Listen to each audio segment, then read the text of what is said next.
दोस्तों, आप सभी लोगों का वेलकम करता हूं डीप मार्केट एनालिसिस चैनल में। फ्राइडे के दिन किस तरीके की मार्केट की डायरेक्शन यहां पर देखने को मिल सकती है, वही इस वीडियो में समझने वाले हैं। तो सबसे इंपॉर्टेंट जोन मार्केट का यहां पर बन चुका है, यही मार्केट का गेम यहां पर होने वाला है। मैं इस वीडियो में आप लोगों को 2 पॉइंट यहां पर समझाऊंगा बहुत अच्छे से। अगर आपने इन पॉइंट्स को समझ लिया पूरी वीडियो देख के, तो भाई कल के दिन बहुत अच्छी ट्रेड आप लोगों को यहां पर मिल सकती है। मैं कल के दिन यहां पर 24,200 की स्ट्राइक प्राइस, अब वो कॉल की रहेगी या पुट की रहेगी, वीडियो के एंड तक आप लोगों को पता चल जाएगी। उसमें इस पर मैं काम करने वाला हूं, ये हमें पैसा बनाकर कल के दिन दे सकती है। ये सारी चीजों को समझने के लिए वीडियो को पूरा देखना होगा, स्किप बिल्कुल भी मत करना, ताकि चीजें आपसे मिस ना हो जाए। दोस्तों, आज अगर आप देखोगे तो निफ्टी में थोड़ा सा सेलिंग प्रेशर आप लोगों को देखने को मिला होगा। आज एक्सपायरी थी तो काफी ज्यादा प्राइम यानी प्रीमियम को खाया गया। यहाँ पर प्रीमियम डिके भी बहुत ज्यादा हुए हैं। इसकी अपडेट मैंने टेलीग्राम चैनल पर आप लोगों को एडवांस में ही यहाँ पर दे दी थी कि ऊपर से सेलिंग प्रेशर बन रहा है मार्केट में। 24,300 का वेरी बहुत इंपॉर्टेंट लेवल है और यहाँ से सेलिंग प्रेशर बनेगा, रेजिस्टेंस का काम करेगा और कंटिन्यूसली मार्केट आया है। और नीचे वाला जो एक इंपॉर्टेंट डिमांड जोन है, वहां से मार्केट ने थोड़ा सा बाउंस किया और मार्केट यहां पर क्लोजिंग हो गई है। अब जिनको लाइव मार्केट में अपडेट चाहिए तो भाई टेलीग्राम को ज्वाइन कर लो, लिंक आप लोगों को डिस्क्रिप्शन में मिल जाएगा। लाइव मार्केट में आपको गाइडेंस मिलती है कि किस तरीके से मार्केट का प्लान होगा, किस तरीके से मार्केट मोमेंटम करने वाली है। जैसे कि अगर मैं आपको दिखाऊं तो मैंने एक रेंज को ड्रॉ किया था कि सॉलिड रेंज मार्केट में बन चुकी है। इस रेंज में ही मार्केट में सारा गेम यहां पर होने वाला है, मतलब आज के दिन ट्रेड यहां पर करने वाली है। साथ ही ये भी बोला था 24,300 स्ट्रॉन्गली कॉल राइटर है, डाटा बन चुका है, इसलिए रेजिस्टेंस का काम करेगा। और यहां पर क्लियरली बोला था इस रेंज में गेम होगा और यहां पर मतलब प्रीमियम डिके भी होंगे। पेशेंस के साथ करना है वरना ट्रैप हो जाओगे।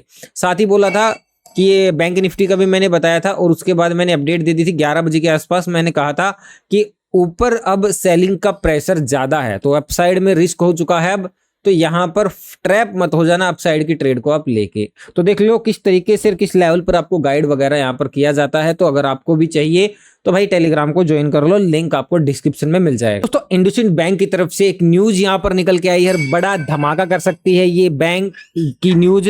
दोस्तों, ये जो न्यूज है कल के दिन बैंक निफ्टी पे थोड़ा सा प्रेशर यहां पर डाल सकती है। अगर मैं आज आपको थोड़ी सी सेक्टर परफॉर्मेंस दिखाऊं तो सबसे ज्यादा अगर आप देखोगे तो निफ्टी फार्मा में आपको अच्छा खासा बूम देखने को मिल रहा होगा, 1% से ज्यादा का। देन सबसे ज्यादा सेक्टर्स जो डाउन चल रहे थे, देखो आज थोड़ा सेलिंग प्रेशर था क्योंकि ज्यादा से ज्यादा सेक्टर्स थे जो डाउन चल रहे थे। एक तो निफ्टी रियलिटी और एक निफ्टी एफएमसीजी और दूसरा यहाँ पर अगर देखें तो निफ्टी आईटी और बैंक निफ्टी, ये सारों में थोड़ा सा प्रेशर ज्यादा देखने को मिल रहा था। लेकिन निफ्टी बैंक थोड़ा डाउन था।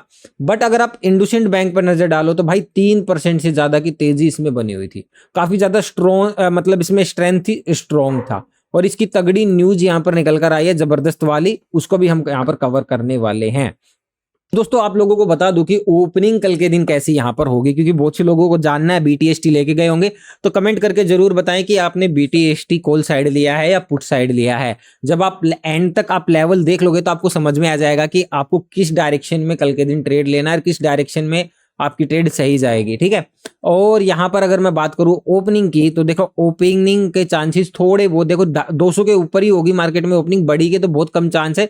लेकिन थोड़ी बहुत sideways gap up opening market कल के दिन यहां पर दिखा सकती है कि ऑल ओवर ग्लोबल मार्केट जो अभी क्लोजिंग वगैरह हुई है इसकी पॉजिटिव है, अच्छी खासी पॉजिटिव है। डेक्स की बात करें तो ये भी थोड़ा सा डाउन है, बट वही बात है कि अच्छा खासा फॉल था इसमें, इसने भी रिकवरी यहाँ पर दिखाई है।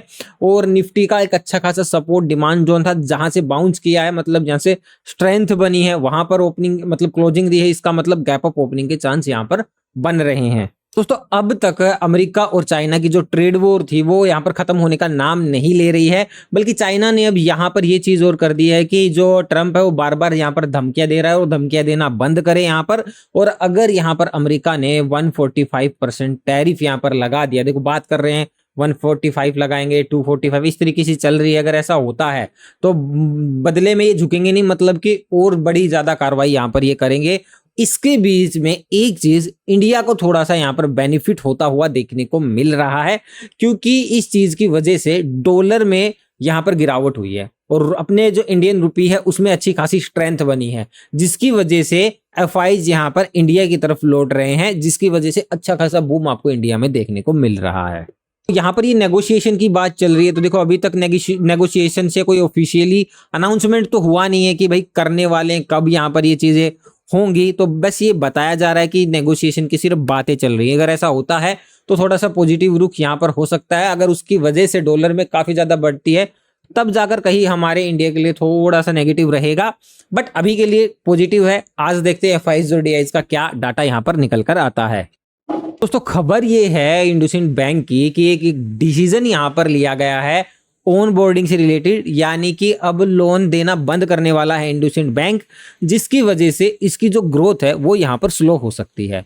यहाँ पर शायद इसलिए ऐसा कर रहा है, शायद रीपेमेंट में थोड़ी सी दिक्कत आ रही होगी या कोई बड़े क्राइसिस से बचना चाहता है, जिसकी वजह से इसकी ग्रोथ थोड़ी स्लो होगी। इस पे थोड़ा सा प्रेशर आएगा। अगर इस पे अच्छा खासा प्रेशर देखने को मिलता है तो बैंक निफ्टी पे सीधा सीधा इसका इम्पैक्ट तो आपको देखने को यहाँ पर मिल सकता है। अब इस न्यूज को मार्केट यानी कि स्टॉक किस तरीके से लेता है, बैंक निफ्टी किस तरीके से लेता है, वो यहाँ पर देखने वाली बात है। लेकिन ये थोड़ी सी नेगेटिव न्यूज है, प्रेशर डालने वाली यहाँ पर ये न्यूज है।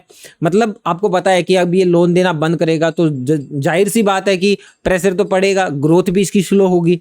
दोस्तों कल के दिन अगर इंडसइंड बैंक पर इस चीज का प्रेशर देखने को यहाँ पर मिलता है तो भाई इस बैंक पर आप नजर बना के रख सकते हो, साथ ही उसका इम्पैक्ट आप देख सकते हो बैंक निफ्टी पे किस तरीके से पड़ रहा है। देन उसके अकॉर्डिंग फिर आप एक अच्छा सा डिसीजन भी मार्केट में कल के दिन आप प्लान कर सकते हो। दोस्तों अब सीधी सी बात यह है कि एफआईज भारत का रुख कर रहे हैं और आप देख सकते हो वो कंटिन्यू बाइंग आपको यहाँ पर एफआईज की तरफ से देखने को मिल रही है। आज का डाटा भी मैं आपको अपडेट कर दूंगा। अगर आपको डिटेल एक्सप्लेनेशन चाहिए यहाँ पर एफआईज और डीआईज का डाटा ग्राफ के साथ में पूरा बताऊंगा कि किस तरीके से मार्केट पे उसका नेगेटिव असर हो सकता है, किस तरीके से प्लानिंग बन सकती है, क्या डाटा आया है कॉल का, पुट का, सबका। इसके लिए आपको एक काम करना होगा, वीडियो को दबाकर लाइक करना होगा और चैनल पे नए हैं तो चैनल को सब्सक्राइब करना होगा। जब डाटा आएगा तो उसके ऊपर सेपरेट वीडियो आप लोगों को मिल जाएगी। दोस्तों यहाँ पर निफ्टी का मैंने चार्ट लगाया हुआ है, 15 मिनट का मैंने लगाया हुआ है। अब मेरे को फोकस करना है। देखो सबसे पहले मेरे को मेरा व्यू जो सी साइड में बनेगा, अब वो सी साइड में किस तरीके से बनेगा, तो मेरी जो स्ट्राइक प्राइस रहने वाली है वो 24,200 की यहाँ पर रहने वाली है। अब मैं इसको किस तरीके से प्लान करूंगा, मैं यहाँ पर 2 पॉइंट्स को यहाँ पर नोट डाउन मैंने किए हैं, वो अगर मुझे दिखेंगे तब मैं इनको यहाँ पर प्लान करूंगा। पहला, मार्केट में मुझे अगर साइडवेज ओपनिंग मिल जाती है, साइडवेज ओपनिंग मिलने के बाद मुझे 5 मिनट की कैंडल में तो ट्रेड को बनाना नहीं है। देन अगर वो थोड़ा बहुत नीचे की तरफ में रिवर्स होती है, ये वाला जो जोन है इसको क्रॉस नहीं कर पाती, यानी कि ये 24,200 है जो इसका बिल्कुल लास्ट वाला पॉइंट है ना, इसको क्रॉस नहीं कर पाती मार्केट में और सडनली रिवर्स हो जाती है और जैसे ही 200 250 इसके ऊपर मार्केट जाती है तो मैं एक अपसाइड की ट्रेड को यहाँ पर लूंगा, यानी सी साइड लूंगा 24,200 की 24,300 तक की, 300-310 तक की यहाँ पर लूंगा। इसके बाद वापस ट्रेलिंग स्टार्ट कर दूंगा मैं क्वांटिटीज के हिसाब से मैनेज करके।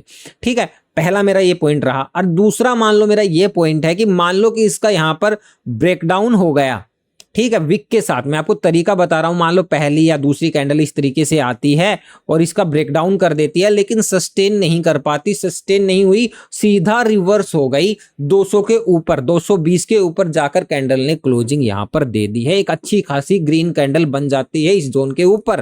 देन उसका मैं हाई मार्क कर लूंगा, जैसे ही वो हाई टूटेगा मैं सीधा 24,200 की सी को अपसाइड, मतलब इस स्ट्राइक प्राइस को प्लान कर लूंगा, इस स्ट्राइक प्राइस में एंट्री कर लूंगा। मेरा सीधा सीधा टारगेट रहेगा 300 के यहाँ पर। फिर मैं जैसे 250 का क्रॉस होगा तो मैं ट्रेलिंग स्टार्ट कर दूंगा 300 के लेवल तक।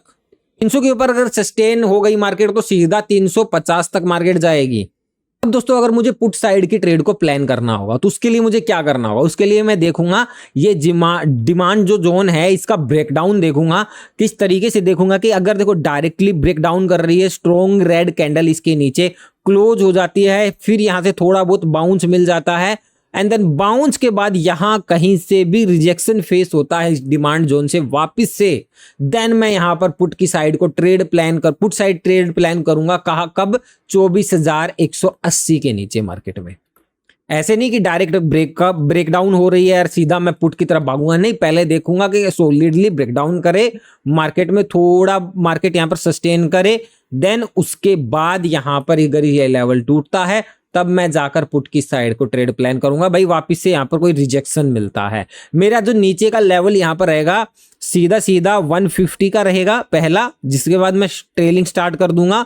देन उसके बाद 24,125, अगर मार्केट इसको भी मतलब एग्रेसिवली ब्रेक कर देती है 24,070 का, और फिर सीधा 24,000, यहां फिर मैं मार्केट में जाके रुकूंगा, क्योंकि यहां बन रही है सॉलिड डिमांड मार्केट में। अगर यहां पर अग्रेसिवली बाइंग होती है तो ठीक है, अगर ये टूटेगा तो एग्रेसिवली सेलिंग होगी। तब तक मार्केट सेफ है जब तक 24,000 के ऊपर मार्केट टिकी हुई है। और अगर मार्केट 24,200 के ऊपर टिकी हुई है तो मेरे सीधे सीधे अपसाइड के टारगेट रहेंगे 24,600 तक। मार्केट 600 से 750 इस जोन तक के मार्केट के टारगेट्स रहेंगे। 24,200 के ऊपर है जब तक मार्केट, क्यों, यहां से प्रॉफिट बुकिंग मार्केट में स्टार्ट हो सकती है। तो यहां से मैं फिर डाउन साइड यानी सप्लाई जोन्स देखना स्टार्ट करूंगा, डाउन साइड के पैटर्न्स यहां पर देखना स्टार्ट करने लग जाऊंगा मार्केट में। थर्ड की अगर मार्केट गैप अप यहां पर ओपनिंग दे देता है 300 के आसपास, देन मैं मार्केट में थोड़ा सा वेट करूंगा, मार्केट को स्टेबल होने दूंगा। अगर मार्केट थोड़ा बहुत यहां पर कैंडल बनाकर नीचे आ जाती है और नीचे से वापस 310 के ऊपर होल्ड करने लगती है तो फिर मैं यहां से अपसाइड के ट्रेड प्लान करूंगा। गैप अप के बाद एक डिप का वेट करूंगा कि भाई थोड़ा बहुत मार्केट डिप दे दे, डिप के बाद अगर फिर वापस उठती है मार्केट और 310 के ऊपर जाती है तब मैं सी साइड में प्लान करूंगा 350 और 400 के लेवल तक मार्केट में। यहाँ पर अगर मैं बैंक निफ्टी की बात करता हूं तो बैंक निफ्टी में 55,080 से लेके 55,110 तक के जोन के बीच में तब तक बैंक निफ्टी सेफ है। अगर मार्केट इसके नीचे होल्ड करना स्टार्ट करती है 55,080 के नीचे तो 55,000 का लेवल, देन उसके बाद 55,950 और 900 ये आते हुए देखने को मिल सकते हैं। यहां तक अगर मार्केट आती है और यहां से फिर मार्केट में चेंज देखने को मिलता है यानी डिमांड वगैरह देखने को मिलती है, तब यहां से शिफ्ट मैं अपसाइड का प्लान कर सकता हूं। लेकिन जब तक मार्केट इस जोन के ऊपर रहेगी तब तक मैं बुलिश ही यहां पर रहूंगा। थोड़ा बहुत अगर मुझे नेगेटिव प्लान करना भी होगा तो मैं 55,080 के नीचे ही यहां पर प्लान करूंगा, तब तक मैं बिल्कुल नहीं करने वाला। बाकी इसके अलावा कोई भी यहां पर चेंजेस होते हैं तो उसकी अपडेट आपको टेलीग्राम पर मिल जाएगी।